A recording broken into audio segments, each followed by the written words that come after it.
सिंदूर की डब्बी रख लो, चाहे आप दाग चिरौंजी रख लो, पर 108 वस्तु होना जरूरी है।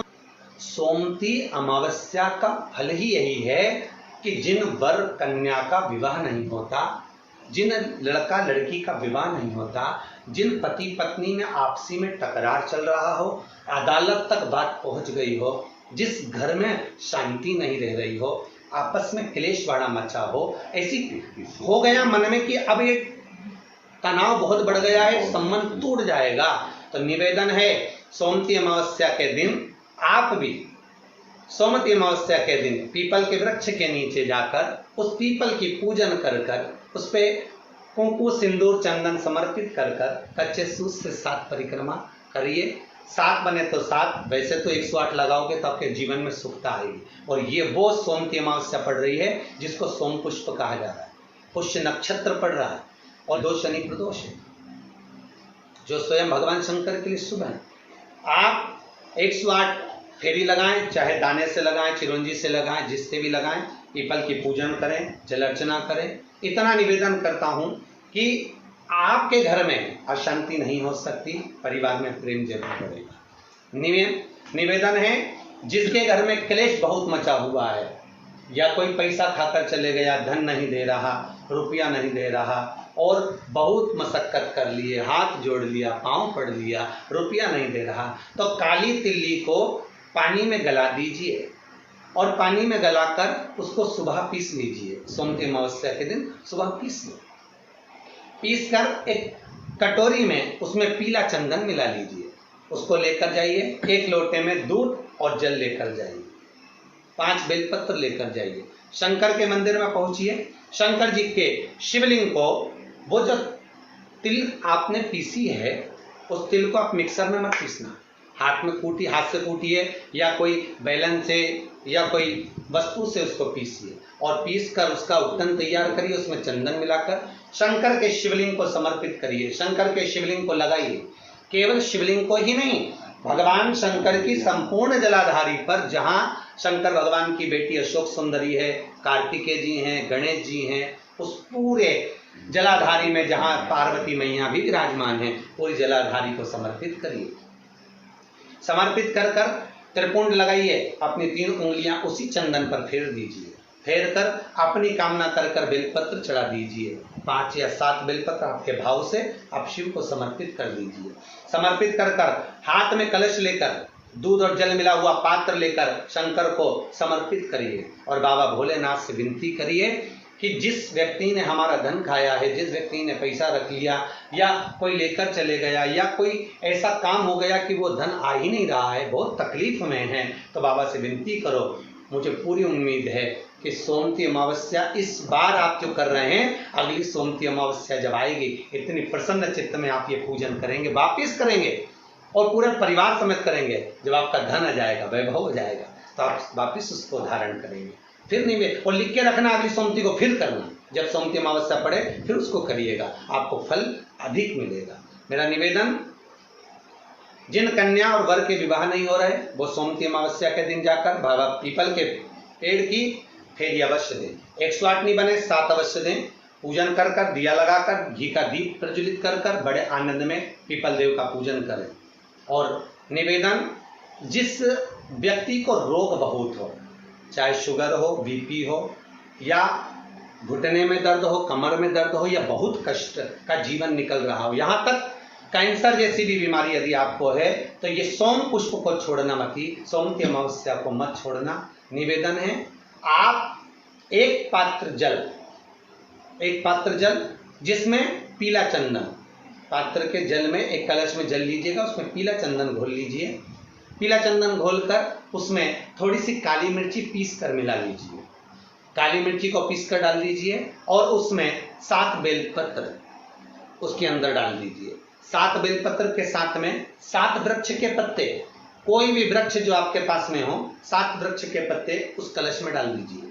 घर से निकलते समय पूरे घर का भ्रमण करते हुए, जिस व्यक्ति को रोग बहुत है उस व्यक्ति का स्पर्श कराते हुए वो जल शंकर भगवान के ऊपर समर्पित कर कर, थोड़ा सा जल बचाकर, पत्तियां सब शिव जी को चढ़ाकर, थोड़ा सा जल बचाकर शंकर की देहली पर चढ़ा दीजिए। शंकर की चौखट पर, भगवान शंकर के शिवलिंग की चौखट पर समर्पित करें। शिवलिंग की चौखट पर समर्पित कर कर उसी जल जो आपने देहली पर चढ़ाया है, उसी जल का भाग थोड़ा सा कटोरी में 1 चम्मच के बराबर लेकर आइए। जो व्यक्ति बीमार है उसके शरीर पर उसको छींटा दीजिए। 3 बार छींटा देना है, सुबह, दोपहर और शाम।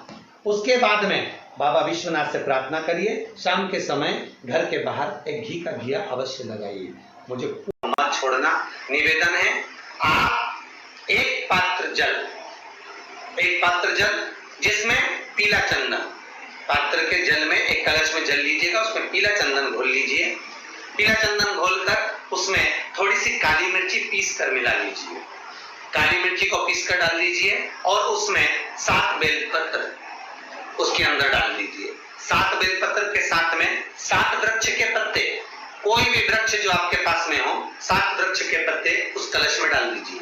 घर से निकलते समय पूरे घर का भ्रमण करते हुए जिस व्यक्ति को रोग बहुत है उस व्यक्ति का स्पर्श कराते हुए वो जल शंकर भगवान के ऊपर समर्पित कर थोड़ा सा जल बचाकर, पत्तियां सब शिव जी को चढ़ाकर थोड़ा सा जल बचाकर शंकर की देहली पर चढ़ा दीजिए। शंकर की चौखट पर, भगवान शंकर के शिवलिंग की पड़ने वाली पुरुषोत्तम के मार्ग से तुलसी की लकड़ी पानी में घुमाकर, लकड़ी नहीं हो तो माला तो होगी ही, जल में भ्रमण कराकर, जल में घुमाकर, तुलसी की लकड़ी को जल में डालकर स्नान जो करता है, मात्र घुमाना है, लकड़ी डालकर नहीं रखना है, घुमाकर अपने पूजन वाले स्थान पर रख लो, या पानी में पहले से घुमा लो, उस पानी को ले जाकर डाल दो।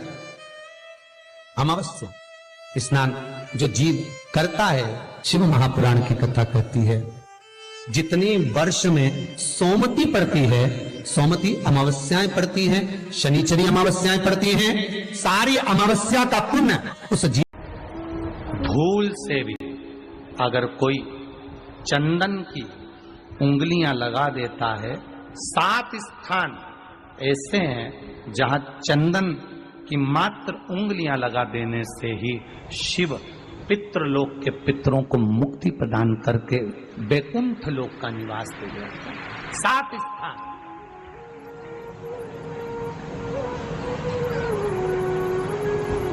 और वो 7 स्थान जो चंदन के बताए गए हैं, पहला भगवान देवाधिदेव महादेव के शिवलिंग पर चंदन का लेपन। समझ लेना जरा बहुत अच्छे से। आपको लगता है स्वप्न में कोई मुर्दे दिख रहे हैं, या कोई जल रहा है, या कोई मर रहा है, या कोई चला गया है, ऐसा भय लगता है।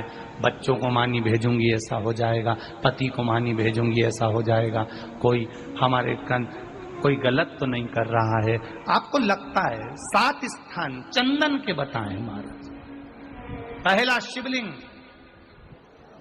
दूसरा जहां गणेश जी का स्थान है, मालूम है ना सबको, जम के बोलो जरा, मालूम है ना सबको, जहां गणेश जी का स्थान है वहां अलग से गणेश जी बैठे, वहां नहीं।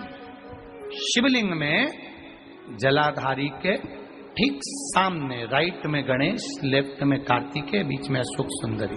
तो पहला चंदन बाबा के शिवलिंग पर, दूसरा गणेश जी पर चंदन की उंगली, तीसरा षडानंद कार्तिकेय पर चंदन की उंगली, चौथा अशोक सुंदरी पर चंदन की उंगली, पांचवा जलाधारी पर चंदन की उंगली, छठा जो शिवलिंग का जल बह रहा है इसके ठीक विपरीत की ओर चंदन की उंगली, और 7वां चंदन नंदी के मस्तक के ऊपर जो 2 सींग लगे रहते हैं उस पर चंदन की उंगली। ये कब लगाई जाती है? या तो अमावस्या के दिन आपको लगता है कि हमारे पूर्वजों का उद्धार नहीं हुआ, हमारे पूर्वजों का कल्याण नहीं हुआ, कहीं अधोगति में कोई चला गया है, उसका बस एक बार, रोज नहीं जरूरत है, प्रतिदिन जरूरत ही नहीं, महीने में एक बार अगर अमावस्या के दिन भी आपने चंदन के थोड़ा सा चंदन अगर मेरे देवाधिदेव महादेव को 7 स्थान पर समर्पित किया है। अशोक यहाँ पर वर्णन कर रही है, मैना, धन्य और कला की कथा कह रही है। तीनों ने सनकादि ऋषियों से मांगा, चंदन भगवान को अति प्रिय होता है और चंदन ही एक ऐसा होता है जो पितरों को भी प्रिय होता है, जिसका स्पर्श मात्र लगने से पूर्वजों। अशोक सुंदरी की, अशोक सुंदरी की जगह मालूम है ना सबको? अरे बोलो, अशोक सुंदरी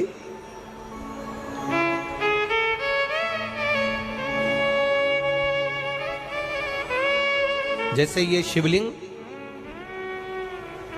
ये जलाधारी गोल माता पार्वती जी का हस्त कमल, यहां से जो जल बहता है, इधर गणेश जी का सीधे हाथ पर स्थान, इधर कार्तिकेय जी का स्थान, बीच में मोटी सी एक लाइन होती है शिवलिंग के सामने, वो अशोक सुंदरी का स्थान। कई बार वहां सांप बना होता है, कई बार अशोक सुंदरी का स्थान बना होता है। ये शिवलिंग पार्वती जी का हस्त कमल, गणेश जी का स्थान, षडानंद कार्तिकेय जी का स्थान, बीच में अशोक सुंदरी का स्थान। ऊपर से जो बूंद बूंद पानी गिर रहा है वो शंकर भगवान की 5 लड़कियां, जया, विषहरा, शामरीबारी, दौतली और देव, ये शंकर जी की 5 बेटियां ऊपर से जल गिरा रही।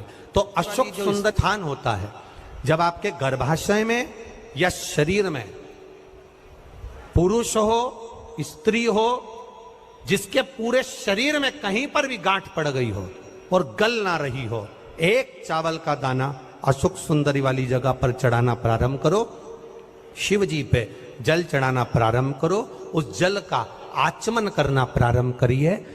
आप 3 महीना, 4 महीना, 5 महीना करते रहो, उसके बाद जांच जरूर करवाना हॉस्पिटल में जाकर कि गांठ गली कि ना गली।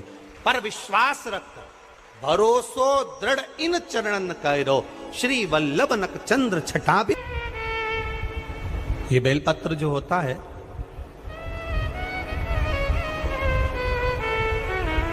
इस बेलपत्र पर कभी कभी आपने देखा होगा कि कई लोग बीच वाले पत्ते पर चंदन लगा देते हैं।